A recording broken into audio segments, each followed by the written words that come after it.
Peter's on a boat. Storms raging everywhere. Jesus is asleep. He's taking a nap and waking from his nap, and they're all freaking out. We're going to die. We're going to die. We're going to die. And he's like, ah, peace be still. You guys have little faith, right? The ability to be present and grounded in a storm will save you millions of dollars. You are going to face storms. Your ability to be resilient and believe in a vision, even when everything around you seems like it's not come to fruition the way you want it to come, will save you time, energy, and resource.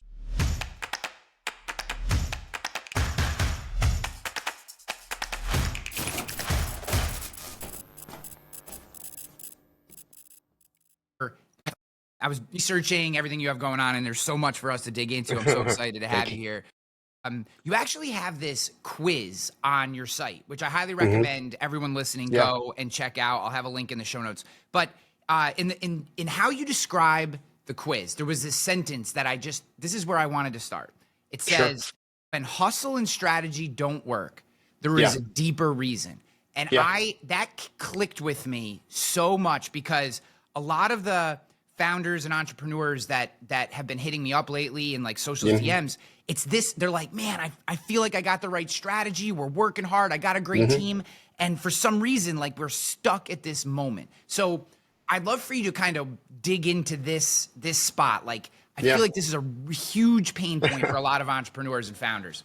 Gosh, well, I'm going to go down a bit of a rabbit hole because I think it's important for you to understand from a sheer place of perspective.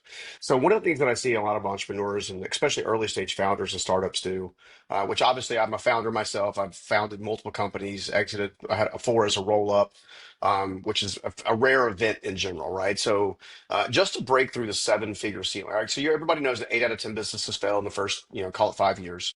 That means of those 20% that succeed, only 86% of them ever break a top line revenue of $1 million in annual revenue, right? And of those, only I think a subset of maybe 1% of those will actually break 8 figures, and it just continues to get more and more diluted as you go through the process, all the way to where you have a 9-figure company or something like that. And essentially, what happens is now you've got this rarest of the rare. And one of the things that I've seen that's been so instrumental of a lot of the entrepreneurs that I'm working with that I have broken through the 8-figure and the 9-figure ceilings. Because a lot of my current clients and past clients are typically 8, 9-figure entrepreneurs that are trying to not actually fix their businesses as much as they are trying to get what I like to refer to as alignment. And the reality is, when it comes down to why businesses often fail, the economics or the statistics would tell you that it's like typically top 5 reasons: lack of sales, lack of product fit, poor management team, poor leadership style. Like, it's the same things over and over again. And then I had this epiphany when I go back and look at my entrepreneurial journey that I've had over the last, 30, call it 30 years, just to round down or round up. I think it's 33 years in now. But when I go back and look at that journey, and I'm honest with myself, and I look at the things that really either impeded my growth or basically prevented my growth. So there's, impeding the growth, making it slower, making it stall, where we naturally think that we need to hustle more and do more and have more like what I call anxious activity, which is not, I don't believe is healthy. I did all these things. I'm not speaking from a place of, hey, you should go do this way and I know it all, because I'm not a guru by sorts of means. I'm just simply someone who built businesses with my own 2 hands, basically. And but when you go and look at those statistics, you very quickly realize that there's something off there. So when I go and look at, okay, what impeded my growth, what prevented my growth, in almost every case, in some way, shape, or form, it came down to me, right? It wasn't even how much knowledge I have. It wasn't even about how much skill I have. Because knowledge and skill you can develop over time. In fact, I used to tell people all the time, one of my greatest mistakes in building companies was not building myself along the way. And I mean legitimately, intentionally focused building myself. Not you do a seminar once a year, maybe you listen to a podcast once every 2 months, maybe you're reading a book every 2 or 3 months. Like, I mean, like, intentional. Hey, it's Monday. Today we're focused on my financial well-being. Hey, it's Tuesday. Now we're focused on my emotional well-being. Hey, it's Wednesday. Now I'm focused on my spirituality. Hey, it's Thursday. Now I'm going to focus on my relationships, right? There's no growth path that's actually planned ahead. I say all that to say that I discovered that no matter what stage of entrepreneurship you're in, if you're a founder wanting to start something, um, desiring to make an impact, and founders and entrepreneurs, I love them to death, because by definition, they create something out of thin air. Okay, they have a vision and they literally bring that vision into reality, right? Sometimes it's an established niche, sometimes it's in a not so established niche, sometimes it's in a completely new thing, right? We all know AI seemingly came out of nowhere. It's been in development for a decade, but we go and look at all of these things, right? And at the seven-figure entrepreneur trying to get to eight figures, and eight figures got to get nine. It doesn't matter what the thing is. I find that there's five core constraints to actual growth. And it actually has more to do with the entrepreneur themselves than it does to do anything else. All right. And I'll give you some examples after I break these down. But the first one is arrogance. Okay. The entrepreneurial vision, a lot of times, and I see this a lot with founders specifically, there's an element of fear attached to it. But a lot of times, founders, they don't understand that having the skill set of a CEO is very different than having the chutzpah, if you will, of the founder, right? The founder is absolutely needed and should be honored for their impact, right? But unless they want to go through the personal growth journey of becoming a CEO, they will impede or prevent their business growth by not bringing in a professional CEO that has been trained with the skill sets of a CEO, for example. Yeah. Okay, so that's a form of arrogance. The next one is ignorance, right? Ignorance and having major blind spots that you're not willing to look at, that you're not willing to get what I would like, again, I'd like to refer to as alignment, right? When you have these kinds of issues, what happens is this ignorance is now preventing you from learning the things you need to do, or preventing you from developing the relationships you need to develop, or simply just allowing other additional levels of fear to creep in. Right. So we got arrogance, ignorance, right? Now we got the one thing that I see every single entrepreneur on the planet share. This is one common thing that we all share. We all think we should be further along than we actually are. All of us. I don't care if you just busted through $100 million and you did it in 3 years, which would be unimaginable for most people, right? You still think, well, I should be at 150.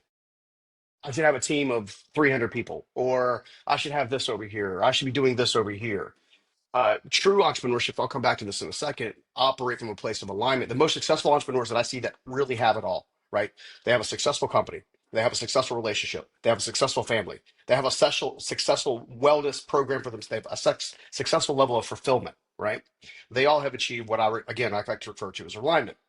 Now, if we go to the fourth one is called insecurity, right? So insecurity will prevent you from taking action when you need to take action, or activating a certain segment of your business, or firing that team member because they've been with you for 10 years, or there's a whole number of different things that if you have a low sense of self-worth, which you'd be surprised Mhm. of the percentages of founders and entrepreneurs that honestly part of the reason that they build something from scratch is to prove to the world that they're worth something, right? So this is some of these things I want to eradicate and kind of flip on their head, because I discovered that I had significant intrinsic worth long before I ever built the first company, let alone all the things that happened along the way. So I actually tell entrepreneurs all the time, I prefer you not celebrate the success. I prefer you celebrate the sacrifice, the things that you're willing to do that no one else is willing to do right now. Because most entrepreneurs that do become successful, as my old man, my first mentor used to tell me all the time, he's like, hey, you have to be willing to do today what others won't, so you can have tomorrow what others don't. And he wasn't talking about the haves as far as houses and cars and planes and stuff like that. He meant the entire wellness of life, right? So that leads us to the fifth and final constraint, which is fear. Fear of success and fear of failure. Fear of firing, fear of hiring, fear of partnering. One of the biggest transitions that I had to do, Ryan, was this. I had to come to a point when we were about a $60 million company with the company that I exited a couple years ago, where I had to decide, do I actually want to develop the skill sets of a CEO, or is it more important for me to bring in a CEO? And I say that loosely because I feared that somehow if I brought in a CEO, that ultimately what was going to happen in my life is I was not just lose control, but the vision, the thing that I'd spent the last 15, 20 years putting together was going to be so radically altered that it wouldn't even resemble me in the process, right? So fortunately for me and my specific self, I had a lot of great counselors and mentors and coaches along the way. And I to this day still have coaches in a lot of different domains of life, and business included, right? I was able to understand, okay, I do have what it takes to develop these skills. But at the same time, part of the reason I exited my company is because I didn't want to take it to $200 million, right? So what I did was I went out and found a management team, partnered them with my existing management team, and created a roadmap for wealth for all of them because I knew I didn't want to do it. I knew I didn't have the skill sets at that time to go from 100 million to 200 million. That's a whole other leap. It's just a leap, right? So those five constraints create a certain level of anxiousness, burnout, and overwhelm consistently. So if you have an entrepreneur, and I said, what does burnout feel like?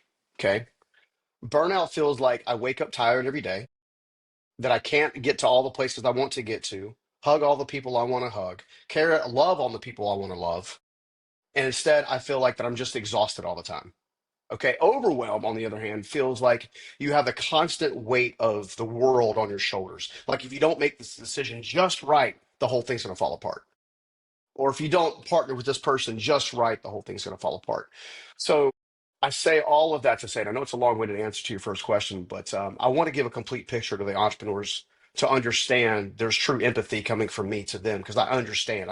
I've walked this journey out. But if I could summarize it all in one statement, it's this: you cannot scale dysfunction. You can't scale a dysfunctional sales team. You can't scale a dysfunctional leadership team. You can't scale a dysfunctional financial pipeline. You can't scale dysfunction. You can only scale out of alignment. And that is at the root cause of what I've seen that has to change in the founder, the CEO, and the entrepreneur and the executive leaders of every single business is they have to get out of their own way and learn to collaborate and learn to align with the vision, align with their actual skill sets. And if the skill sets and the vision don't align directly over top of each other, you look for the wise person looks for the piece, brings that piece in, and lets that piece operate in fulfillment and fullness. And then you can scale a company. To me, founder is a mindset, CEO is a job. And I love the Hmm. way that you broke that down. Do you have a filtering system or method that, and even maybe talk about your own personal journey? And because I know a lot of founders deal with this issue, and there's this assumption you founded the business, you become the CEO. There's just this assumption, and if somehow you take a different path, right? Maybe your peers, your colleagues, or, and again, going back to insecurity and fear, you start creating all these things that don't exist where people are going to judge me because I founded the company. I should become the CEO. Hmm. So you're feeling that pressure. How do you think through this process? How do you remove some of the emotion attached to this, or deal Yeah. with the emotion might be a better way because it's going to be there. But think through logically, am I the right person to go from Hmm. founder to C? Because I might be the best CTO in the company. I might Yeah. be the best Yeah. revenue generator in the company. Yeah. Because CEO is a job, not a mindset. Founder is a mindset. CEO is a job. If you, one, if you believe with that kind of categorization, and two, I'd love to know your filtering system for that because, man, I know so many people are struggling, especially as, and I Yeah. apologize for the long question, but you You're said fine, something that I think dude. is very important. Um, I think today more than ever, founders and CEO founders considering this transition to CEO are Hmm. thinking about their life sacrifices, right? I think there's less founders who are willing to go Steve Jobs, Elon Musk, I'm going to live on a cot 24/7, not see my family for months to get this thing off the ground, right? I think there's a lot more founders that are saying, I don't want that life. Respect and appreciation that that's the decision they made, but that's not the life that I want. So maybe with that understanding, how do we think through this decision? Yeah, I think so. When it comes down to filtering, first of all, you have to understand the complete stages of building a business, right? Um, well, I would call it the drivers actually. So in my world, I can take these five drivers, lay them over top of any business, doesn't matter what niche it's in, and because each niche allows for flexibility and for each of the areas of a company. So ideation is the number one niche, and I'll come back to ideation super fast because that's where I want to spend the bulk of the time to answer your question. The second thing is sales, right? So you got ideation, sales, fulfillment, finance, and you have a raving fan retention model. Okay. We can discuss those later, but ideation, okay? Ideation in so many cases is essentially the overall complete vision of the company. When I say vision, it's not just the pie in the sky statement that we look out on a wall every now and again. It's legitimately, this is who we are, this is who we're not, this is what we stand for, this is what we stand against. Okay. So that's filter number one. Does anyone that I'm considering bringing into the business, or am I operating? And this is a good question for leaders, right? Am I actually operating as if I am actually embodying this set vision? Because I find that a lot of us, especially early days, we don't do that. We don't do that. We say these things, but we're not embodying those things. But in the grand scheme of things, the ideation process is obviously your mission, your vision, and core values. It's roles, responsibilities, and strategies of implementation. Okay, so it's laying the groundwork of the other drivers: sales, raving family retention, so on and so forth, fulfillment, and everything else. The reason that's important is because for me, there was one time in my business career where I should have gotten an outside person in and put them through a proper vetting process. Okay. Now, the vetting process for me is a little bit based on Patrick Lencioni and one of their elements. So he has this phrase called hungry, humble, smart. Okay. They have to be hungry, they got to be humble, and they got to be smart. Right. I think the third one is that they have to fit the culture. Okay. Now, I'll come back to culture in a second. Now, when it comes down to actually filtering these people through, I'm going to sit down with them and say, okay, how hungry are they? How humble are they? How smart are they? How they fit the culture?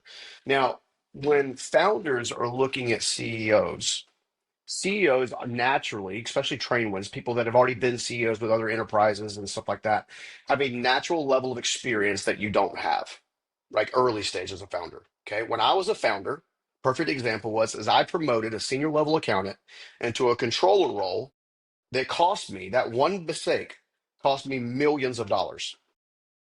Okay. Because what they did through their, and then look, they were a great human being. They didn't possess the skill set needed to operate a high eight-figure company at the time. Okay. So what happened was is they literally created a hot mess that I had to spend about $200,000 of actual cash to come in and clean up on top of all the erosion that happened through margin of profitability. Right. So the founder has to be honest with themselves and say, do I have the skill set and the experience? And after they've done it one time, so let's say this is the first time the founders created something from scratch, right? They've got a profitable enterprise, they've worked their ass off, they sacrificed nights, holidays, weekends, they put the work in, they built the team, they put their own money in continuously, they haven't paid themselves, they don't sleep at nights. Like all that's all the stuff that they're carrying when they're trying to make this decision about whether or not to bring an outside party in as a partner in many respects to this organization. So what happens is they're doing one of the things that I used to do very poorly all the time until I got better at this. Where alignment comes into play is I used to make emotional driven decisions. Okay. If you're going to be a seven-figure entrepreneur, an eight-figure entrepreneur, a nine-figure and beyond, you are going to learn to make decisions on data. Okay. And radical honesty. Right. So the filtering process is this is who we are, this is what we stand for, this is what we stand against. Now let's get down to radical honesty. Here's the vision. Do I actually possess the current experience level to take this thing to the next level? At least 90%. The other 10% you can learn, right? Most founders, okay, and it's no dig on founders because again, I am one, right? Most founders struggle with this because what they remember is the past 5 years, the past year, the past 12 months, the past 6 years. Like they have all this history of what they've done. So, how a successful CEO would integrate that is a couple different things. So, if we know that culture is a specific piece, when they go to interview CEOs, they're going to take their time. Okay. The more important the decision, the more time that needs to be taken. However, I might spend 90 days evaluating separate CEOs to see who's going to be the best fit. Now, a quality CEO is going to do two things very well. First of all, they're going to come into the business and know how to optimize it. Right? If the business has a desire or need to raise capital, the CEO is going to have the ability to raise capital, monetize efficiencies, read data that coming out of the COO, the CTO, and the CFO, right? And then translate that back to the founder. Because typically a founder will slide over to a visionary officer or something like that to keep the business growing. And that's putting everybody in their sweet spots. A great CEO is also going to do another thing, which I think is super important. They're going to regularly honor the founder publicly. They're going to come up when they have their meetings with their team. It's like, hey, just like Jane used to say all the time when she was building this thing, or was building this thing from his card table at his kitchen table or whatever, that we would do this, this, and this is what we stand for. And when you have that aspect, what happens is the founder now feels like, all right, I'm seen, I'm heard, I'm valued. And then they will actually go do what they do best, which is go create. right? So the founder creates, the CEO optimizes, right? And both of those things are important. And it's very, very rare that a founder truly becomes a CEO. You can take, let's look all the way back at Uber, all right? The young man that started Uber, founder, gritty, tenacious. Because he wasn't a trained executive as the CEO, it took a while. They had a lot of growth pains early on in getting Uber off the ground and getting, he got a bad rap a few times. They made movies about it, Mhm. right? Because he wasn't operating from alignment, right? Great CEOs, and the difference is operating from emotion versus operating from essentially data. Okay. If you operate from emotion, you're going to blow stuff up by accident. You're not going to mean to, right? And if you hire a CEO from emotion, you're going to mess yourself up, right? What does the data say? What do we need? The data is the important piece. If entrepreneurs can move from the emotional side of their brain to the intellectual side of their brain and make data driven decisions on a regular basis, they're going to be much stronger in the end. So I would use those types of methodologies to filter in. So one, who are we? What do we stand for? What do we stand against? Make sure that's clear because that CEO also has to believe heavily in that same thing. They got to really believe it, right? The second thing is, okay, what is the culture, right? So is this a culture of honor and respect? Because I found that if the founder has any level of emotional maturity as their honor, they also honor the CEO back, right? And honor has to be established with the leadership team. A dysfunctional leadership team will create a hot freaking mess amongst hundreds of team members. Ask me how I know. Like I've lived it. You see what I'm saying? All right. And the third and final thing is like, okay, well, how do we move from emotional behaviors and decision making to basically data and intellectual decision making? I think those three are the core filters because, and this will be for the CEOs that are coming in for founders, not just the honor piece, but also understanding that founder probably has unique instinct to a degree, right? And be able to respect that instinct and be able to sit down and say, "Hey, John, look, I respect your instincts. Your instincts are awesome. Here's what I see. Help me understand more about your vision." Because a lot of founders have a really hard time really communicating the next level of vision. So being able to have that dialogue, right, founder and the CEO is vitally important. Vitally important. Those are Yeah. probably my top ratings, my top No, ways. the third one is the one that maybe I love to just ask, like, because a lot of founders, right? It was their gut, it was their Hmm. intuition that Hmm. gave them the idea to create the thing, right? So Hmm. now, so to your point, because of that, they tend to over-index on gut feeling emotion. Yep. Yeah. But but I completely agree with you, right? We have to live in reality. And this is a big part of what I talk about in the show. I talk about like my own leadership style I call a reality-based operating system. Like Hmm. you can't build your business on a fantasy or some sort of utopian version of how businesses become real. So we have to Yeah. work off data.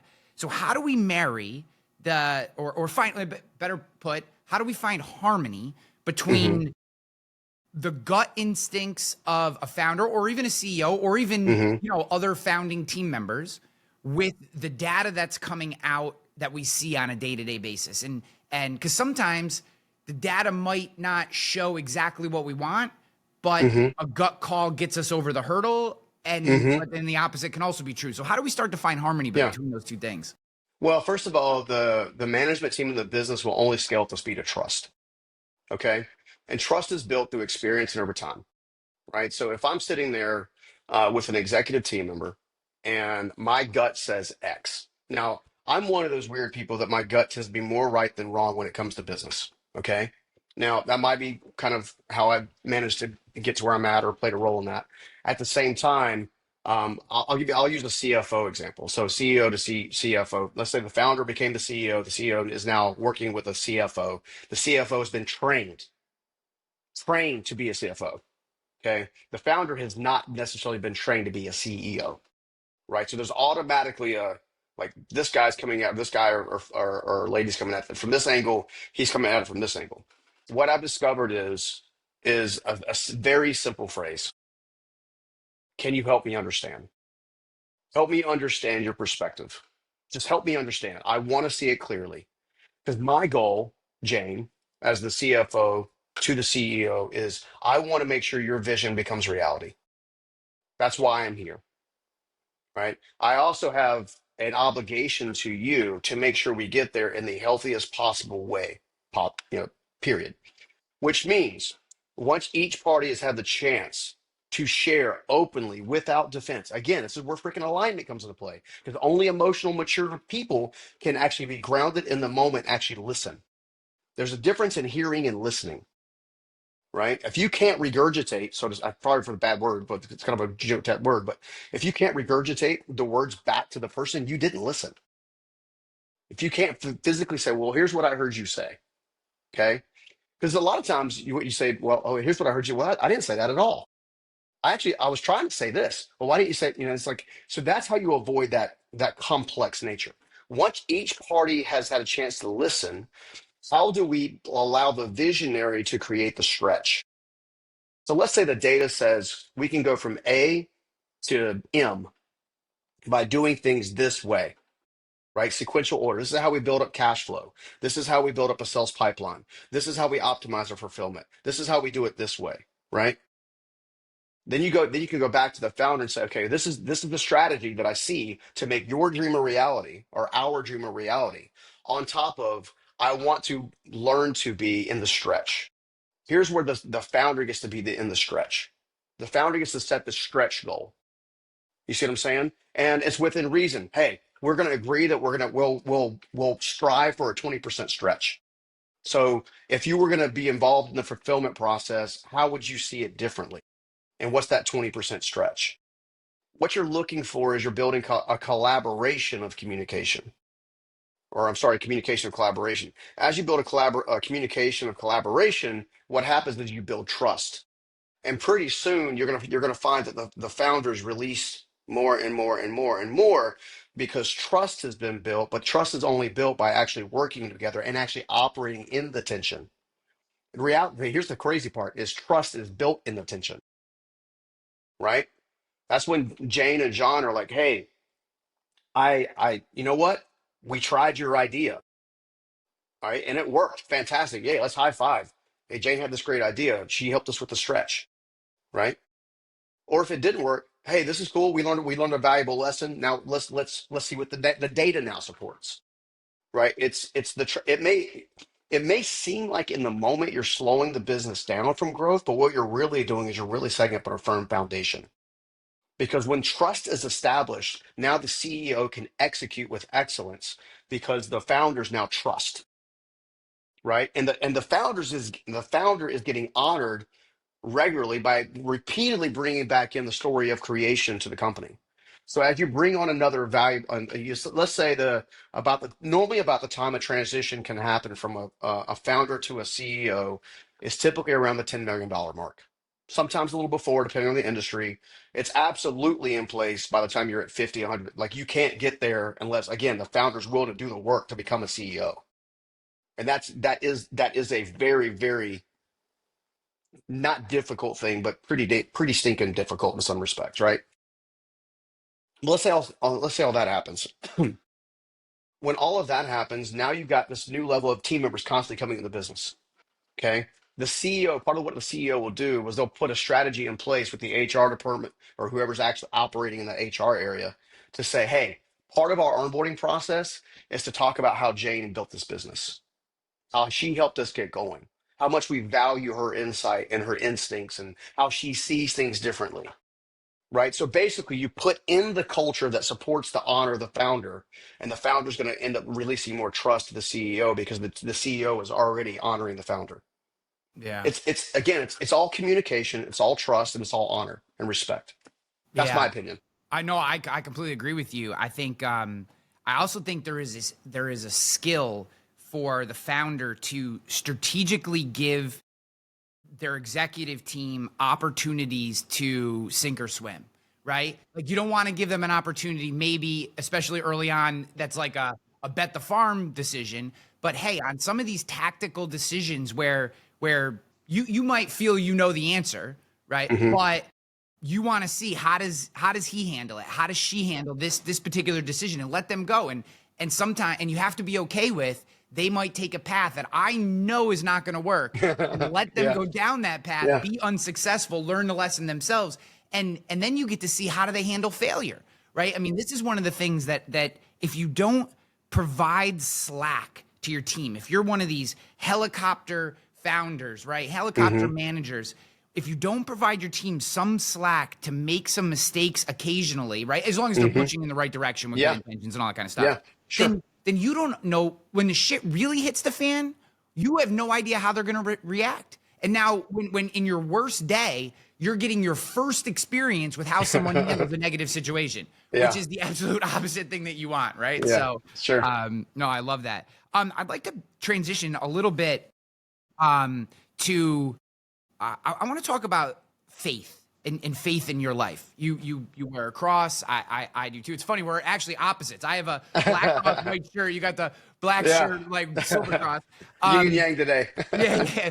But Yeah. like, what role does God and your faith play in how you operate your life and how? And then I'm particularly interested in how you've utilized that aspect of who you are in your business life and what role that plays and how it manifests.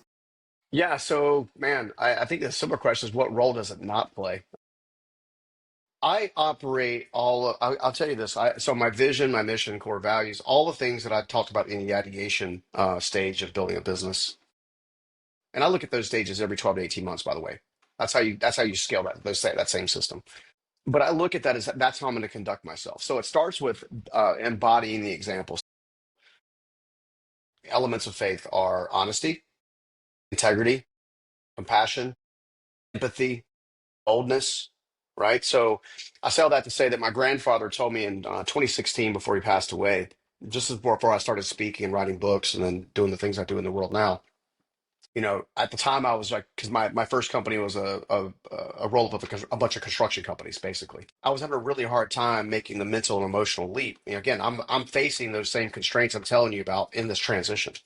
And as I'm talking to my grandfather, he's like, here's the thing you need about leadership and business, life, love, everything.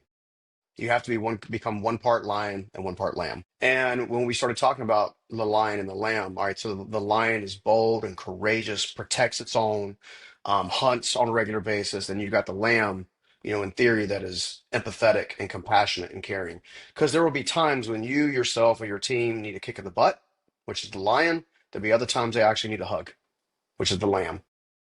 The tricky part is developing the wisdom to operate in the blank space, be able to be having enough situational awareness. So the way I see situational awareness is I studied the life of Jesus. I studied how he operated with his disciples, right? Most of the time he ended up giving Peter a bit of a hug because Peter was in his own way a lot. Few times he challenged Peter. He gave him the lion.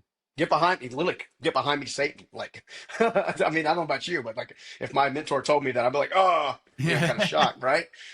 And to me, faith is what happens in the quiet moments. If I go back to the alignment piece, I discovered when I woke up each morning and I just went straight into my phone, straight into my computer, straight into my activities. Maybe, and I've been hitting the gym for a long time. So the gym was I would go to the gym, but I'd be thinking about my day. I'd be thinking about the client. I'd be thinking about all these different things. That created the embodiment of overwhelm. Contrast that with is I guarantee myself the first 30 to 40 minutes of every day with some sort of grounding or presence practice. Okay. I have a journaling practice that I use from time to time. That's because what I hear you say is I grab my journal, I sit in quiet. What I hear you say is, and I write down whatever I hear. And lo and behold, sometimes it's 3 or 4 pages. Sometimes it's a few quotes, right? I'll get out, I'll go touch the grass. I'll go put my feet on the grass nowadays, right? I'll go sit out in the first sunlight of the day. I wake up almost every morning. I'm healthy, I'm wealthy, I'm wise, I'm a steward of the Most High, and I love you, Stephen. That last one, I've discovered that 9 out of 10 entrepreneurs that I've worked with can't even say that to themselves in the mirror, right? And by getting those things in place, I become more grounded. And because I become more grounded, all I'm doing is mimicking what my Lord did. That's all I'm doing. How many times did Jesus go off away by himself and go, quote unquote, be with the Father, be in a state of presentness? Like he walked into a room and had presence consistently because he spent so much time being present. in every moment. When he was with Peter, or when he was with John or anything, he was very focused on being present with them. You know, if I model that in my business, that means when I'm meeting with one of my executives, I'm very present with them. I'm not thinking about the other things. I got my phone off, turned over, don't have any dingings going on. We started this podcast. First thing I did was hit do not disturb, so we wouldn't be disturbed, right? These are types of ways of becoming more present. So presentness is a piece of it. Being grounded is a piece of it. Being more emotionally calm in times of stress. It's Peter's on a boat, storms raging everywhere. Jesus is asleep. He's taking a nap. And they wake him from his nap and they're all freaking out. We're going to die. We're going to die. We're going to die. And he's like, ah, peace be still. He's like, you guys have little faith, right? The ability to be present and grounded in a storm will save you millions of dollars. It'll advance you twice as fast. But on top of that, then you also have the resilience piece, right? I don't care who you are in business in general. I don't care if you're a C-suite professional. I don't care if you're the founder. I don't care if you're thinking about being a founder. You are going to face storms, period. Your ability to be resilient and believe in a vision, even when everything around you seems like it's not come to fruition the way you want it to come, will save you time, energy, and resource. Because again, you're going to come back to alignment, come back to being grounded, come back to being rooted and being present. When you're present is when you make the best decisions. Almost every dumb decision I made, and I keep in mind, I'm saying this from a place of experience and empathy in that I have lost millions of dollars because of dumb things that I did. Putting the wrong people in the wrong seats on the bus, not paying attention to the financials, like literally just trying to be sheer instinct, right? Every one of those dumb decisions came from a place of what's known in the marketplace now as what's called emotional dysregulation. It's being in the mind. This is why I'm not a fan of hustle culture. When I say hustle culture, I don't mean you don't have to wake up at 4 a.m. and go out for a run and pump a bunch of iron and then you see what I'm saying? You don't it's Yeah, actually better if you can there's start difference present. between working hard and working to work. Yeah. They're different Yeah, things. exactly. So I say alignment leads to intentional focus. Intentional focus leads to diligence. Diligence leads to positive outcomes, right? If you're emotionally dysregulated, I mean, you wake up in fear, and emotional dysregulation is nothing more than being in fight or flight, right? You can build your businesses in fight or flight. You're going to scare a lot of people. You're going to scare yourself. You're going to make dumb decisions, or you can start now from someone who's lived it, who doesn't want you to have to go through all those extra suffering moments because there's already going to be tension, right? There's a whole nother level if you're operating from emotional dysregulation, which again is just nothing more than operating from fear of flight. So I say all of that to say that my faith is what grounds me. My faith is what's true. It doesn't mean that I have to have every team member that comes in the door. We have to share the same faith or the same values, right? But we do have to share the same core values of honesty, integrity, diligence, compassion, collaboration, autonomy. Like we have to share those things. And it just so happens over a course of time, if you embody this behavior, you embody this presentness from faith, not only will you attract others that are kind of that way, that kind of operate that way. So there's less chaos itself because there's less chaos in the business. Like every position is has someone who's like emotionally grounded and regulated or can get there. So there's a peace and a safety into that. But on top of that, you will also become a bit of an inspiration, a light to others who are trying to figure that part out. Because it never, I mean, I've had this situation happen before where I had a team member with me for 7 or 8 years, rock star, and he got unexpectedly divorced. Their spouse did something that, you know, created a catastrophic event in their relationship. Now, obviously, there's always two sides to things and how relationships play out, but that person it really rocked that person for a year. So what do you do? Do you fire them because all of a sudden their performance is completely tank? Or do you find a way to bring this faith element around them and compassion to other team members to say, hey, we got you right now. We know you're not going to be your best self right now. And we see you, we love you, we got you. Right. I find that culture structure creates a level of lift that most businesses can never find. That's why you can have $1 billion business and have turnover like it's going out of style. There's a really well known uh, did, uh, digital marketplace business, really well known, billions of dollars. And if you were to actually look at the statistics of how they churn their team, they are literally part of their major line item on their $1 billion budget is headhunting constantly. They can't keep a position. And they can't keep a position because there's no compassion. There's no seeing the person. Everybody wants to feel seen, valued, heard, and appreciated. I learned all of that from Jesus. All of it. Everything in my business, the skill set he gave me with my hands. Okay, so my dad taught me how to use my hands and my heart, right? That's great, but my faith is what taught me resilience. It's what taught me compassion. It's what taught me boldness in the face of storms. It's what taught me all these different elements that are intangibles that if entrepreneurs can really tap into that, they can do some pretty unstoppable things. And I think you made the point in there that I completely agree with, and have been talking about for a long time, which is the values, the belief structures, Hmm. the opinions of the founder, of leadership. Like, these things have to be shared in public domains. And the Hmm. reason is not to build an audience or a personal brand or whatever. It goes much deeper than that, in my opinion. It signals, as you said, to the Hmm. individuals who align with or aspire to those values, that this is a place that I can call home. And what Hmm. it also does, and this is what I think a lot of the founders, business owners that I talk to that struggle with hiring, they struggle with hiring because, one, they've never shared their value structure, Hmm. and or if they have, they've shared it in a very corporatized, PR paid branding kind of way. So what they Hmm. get is people coming to the business who don't actually align with their actual values, right? Hmm. So it acts as a dual filtering system. You get people who align with or aspire to your values, and the people who disagree with your values, Yeah. they Yeah. never show up.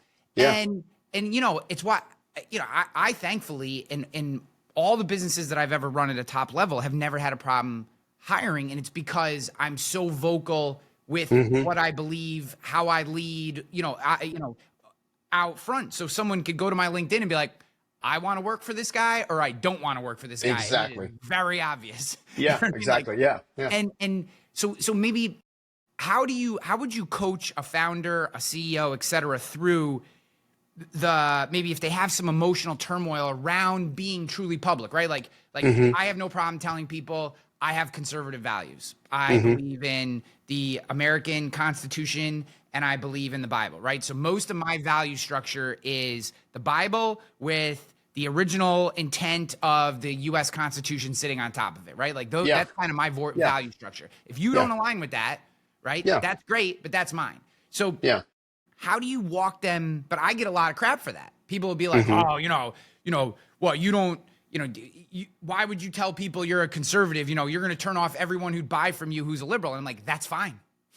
I'm Hmm. like, Yeah. that doesn't bother me. Yeah. Now, one, I don't think that's actually true because but two, I think, like, how do you become okay with that? Because a lot Yeah. of people struggle with this. Well, I don't know. I'm known for being a little too transparent. Just in general, I wear my heart on my sleeve. Like Yeah, yeah, me too. I am who I am, and I've discovered that I like who I am when I am who I am. I discovered I don't like who I am when I'm not being who I am. Right? Some close to me never refer to it as ego man versus spirit man. Like I like being spirit man. Spirit man's solid, grounded, rooted. Ego man is concerned about scarcity and fear and all these types of things. The first thing I would tell a founder is there's a big difference in filling a seat and filling a role. Okay. If you have a really well executed strategy, it's going to define a role. That role then defines responsibilities. Those responsibilities then define the key KPIs or key performance indicators, the metrics that are going to be held to. Okay. Now, the one thing that I think is really interesting is I personally am like you. I would rather hire well than not. And you hire well based on culture fit. So yes, you're going to attract people that share similar core values, things of that nature. But let's say in this instance, let's say that there is at least in the political world, there's a disparity between one or the other. Okay. Okay, great. I use Jesus again. Jesus never forced himself on anybody. He also never shirked back from declaring, this is what I believe. The kingdom of heaven is like, right? Calling the Pharisees out, right? Like like helping everyone he come in contact with that was actually in need. First one to say, I came for the sick, not the healthy, right? So if we just model that behavior, you can have an environment where there's mutual respect, which is that's at the core of why there's no bridge built between multiple different disparities of various people groups, is because no one's willing to just build a bridge, right? You build a bridge by modeling Jesus. Jesus accepted them for exactly who they are, and then asked them point blankly, do your values align with mine? At least I think I think he uses process, because he went around and said, "Oh, Peter, I want you. Andrew, I want you. Hey, John, I want you. Matthew, I know everybody else in the world hates you, but I want you." Right? And he went around and he used that element, and I think you can do that in the workplace, right? I had people working at my companies that didn't share my world values, but they shared my core values. Okay, my core values: honesty, respect, honor, collaboration, autonomy, right? Integrity. If we could agree on the core values, then our worldviews may not have to match as much, because the core values actually built the bridge between the two worldviews. Okay, it actually allowed for collaborative conversation later on after some relationships built, some trust has been built. Hey, I'm curious. Help me understand, like, why do you, like, how did you get to your position? What happened in your life that made you, or that inspired you, or you can start seeing how certain patterns of belief systems are formed when you're not so resistant to everybody else's. And that's how you build bridges. I actually feel like part of my calling in this next season of life is to figure out a way to build bridges between different areas. Like I mean, if it's biblical, that's typically what I'm at, kind of thing. So, at the same time, I also realize that others have had different traumas and different circumstances and different influences. So much of what most of us believe was taught to us way early on. Very few of us go through the architecture or the deep dive or the rabbit holes. I chose to, because I found my faith through a process of compression, as well as discovery. Like I can articulate how I got to where I got to, right? Most people can't do that, right? So how can you have a collaborative conversation to open that up? But you're not going to have that happen unless you can build a bridge between core values, right? So honesty, respect. You start looking for those, and then you can still bring in a team member in, even though may not share your worldview. Stephen, this has been wonderful. I have enjoyed this conversation, and man, I mean, I take notes just for my own well being, and for those of you watch, like my entire page is filled. I Thanks, got bro. lines and all kinds of stuff. This has been a masterclass, man. I Thanks, appreciate bro. the hell out of you. So I am positive that people are going to want to get deeper into your world who are listening or watching the show. How do they do that? What's the best place?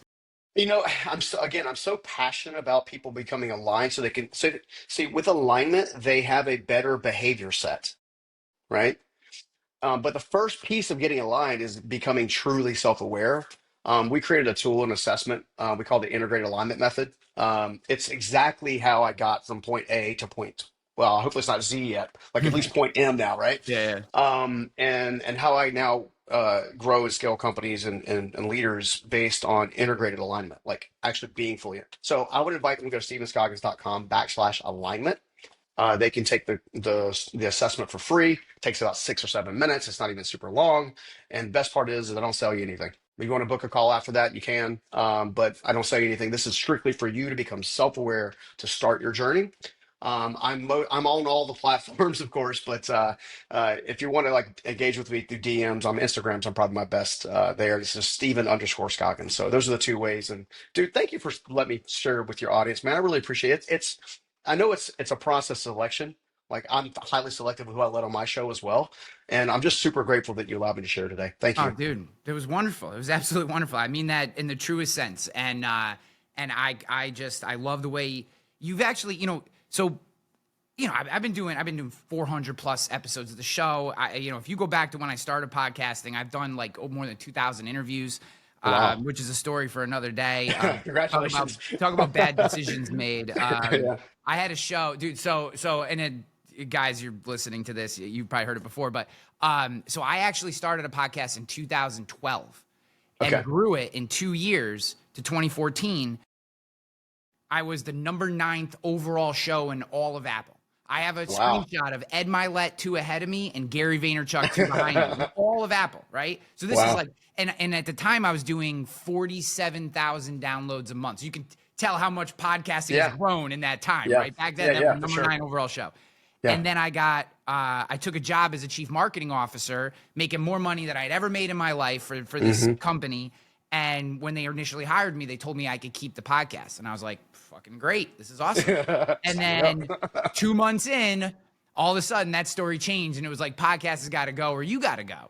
And, you know, for a whole bunch of reasons. I mean, I wasn't making any money out of the podcast at that time, advertising, whatever. So I let it go. And I think back and I'm like, holy crap, like where would the show have been, you know, if I had just kept it going? But that's a story for a different day. That means you got to keep going now. That's all. Yeah, no. And all that being said, I love the way you framed some of these topics. And I just, this idea of alignment, I've never had anyone on the show who spent so much time and emphasis on this idea and really broken it down the way you did. So guys, I hope you picked that up. I will have the links to everything Stephen just described, whether you're watching on YouTube, listening wherever you listen, just scroll down, you'll find the links. Highly recommend you connect. As genuine a dude as I've connected with on the show, and I just appreciate the hell out of you, man. Dude, I appreciate it. And again, I can't thank you enough for letting me share with myself, with you and the audience. It's an honor to be able to do this work now, and I don't take it lightly. And I try to offer value every single time I pop on somewhere, and hopefully I left some stuff today, some people changed. Definitely did, bud. Let's go. Yeah, make it look easy. Hey, thank you for listening to The Ryan Hanley Show.